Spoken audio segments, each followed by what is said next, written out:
দরজা খুলতে নিজের স্বামীর পাশে নববধূর সাজে আরেকটি মেয়েকে দেখে মাথা ঘুরে গেল মহিমার। সে কাঁপা কাঁপা স্বরে স্বামী রাজীবকে বোকার মতো জিজ্ঞাসা করলো, এই মেয়ে কে রাজীব? রাজীব যেন এই প্রশ্নের অপেক্ষাই করছিল। রাজীব বিনা দ্বিধায় উত্তরে বলল, তোমার বাবা যদি এই বয়সে তোমার মা থাকা সত্ত্বেও আরেকটি বিয়ে করতে পারে, তাহলে আমার আরেকটি বিয়ে করার অপরাধ নয় নিশ্চয়? আর তুমি চিন্তা করো না, আমি তোমার ও আমার বাচ্চাকে কখনো অবহেলা করব না। তুমি শুধু রিয়ার সাথে নিজেকে মানিয়ে নাও।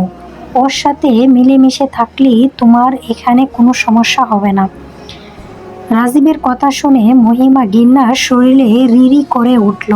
তাচ্ছিল্য ভরা কণ্ঠে বলল, তাহলে এই সুযোগের অপেক্ষাই করছিলে এই কদিন? তাই তো বাবার দ্বিতীয় বিয়ের খবর শোনার সাথে সাথে তুমিও বিয়ে করে নিয়ে এসেছো, আর ভাবছো আমি এই সতীনের সাথে সংসার করব।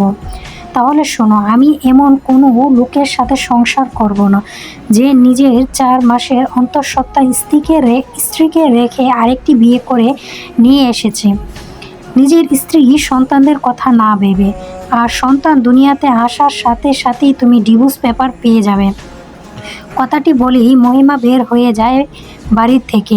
মহিমা বের হয়ে গিয়েছে এই অবস্থা, তবু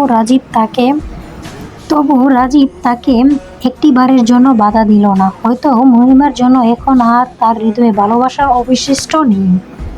আচ্ছা, ভালোবাসা হৃদয় থেকে শেষ হওয়ার কি এতটাই সহজ? হয়তো বা। তা না হলে রাজীব কিভাবে এত সহজে তাকে রেখে বিয়ে করতে পারে? রাজীবকে এত ভালোবাসার সত্ত্বেও বাপের দ্বিতীয় বিয়ে করেছে এই কথা শুনে এসেছে মাকে সান্ত্বনা দিতে, নাকি তোর শ্বশুর বাড়ি থেকে তোকে ঘাড় ধাক্কা দিয়ে বের করে দিয়েছে?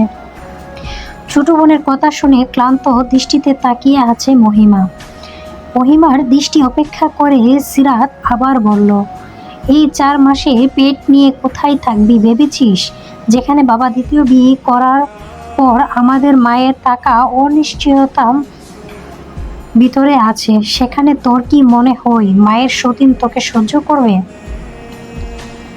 সিরাতের কথা শুনে অশ্রুসৃত নয়নে তাকালো মহিমা। তার যে কিছুই বলার নেই।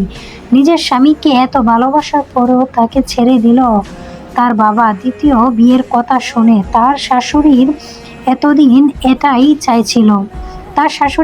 এটাই চাইছিল যাতে মহিমা সে নিজেই বাড়ি থেকে বের হয়ে যায়, কারণ তিনি মহিমাকে বিশেষভাবে পছন্দ করত না। মহিমার জায়গা অন্য মেয়ে হলে হয়তো স্বামীর পা ধরে বসে থাকত একটু আশ্রয়ের আশায়, কিন্তু মহিমাকে তার মা কারোর সামনে মাথা নিচু করতে দেয়নি, কারোর সামনে মাথা নত করতে শিখায়নি। তাই বিনা দ্বিধায় ওই বাড়ি থেকে বের হয়ে এসেছে।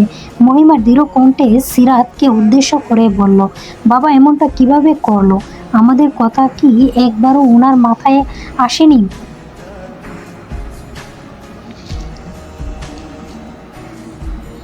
আর মাই বা কেন ওই মহিলাকে বাড়িতে ঢুকতে দিয়েছে? আর মাকে দেখে মনেই হচ্ছে না যে বাবা বিয়ে করে নিয়ে এসেছে। মা এতটাই স্বাভাবিক কিভাবে আছে?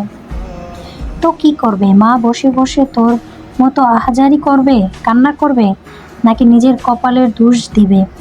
আর তুই বাবার বিয়ের কথা বলছিস, উনি আরও 10 বছর আগেই বিয়ে করেছে, শুধু বাড়িতে